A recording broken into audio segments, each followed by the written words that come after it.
రోజు 1000 కమలాలతో శివలింగానికి అర్చన చెయ్యాలని నియమం పెట్టుకున్నాడు. రోజు చేస్తున్నాడు అలాగా. ఆయన ఏదో దాన్ని ఒక 21 రోజులు నియమం పెట్టుకున్నాడు.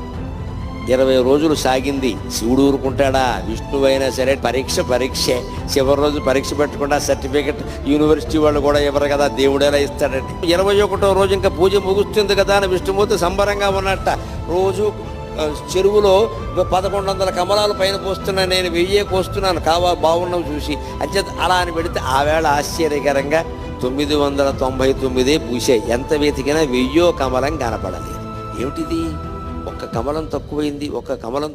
ఈ కమలం ఎక్కడి నుంచి తేవాలి అనుకుంటే ఆయనకి ఏమొచ్చిందంటే, నన్ను అందరూ కమలాక్షుడు అంటారు కదా, నా కళ్ళు కమలాలే కదా, కమలం తక్కువైతే ఏమైంది, ఇంకోటి తక్కువైనా పర్వాలేదు, నాకు 2 కళ్ళు ఉన్నాయి కదా అని ఒక కన్ను బాణంతో తీసి శివుడు పాదాల ముందు పెట్టాడమ్మా. అది విష్ణువు యొక్క భక్త కన్నప్పెంతో విష్ణువంతి.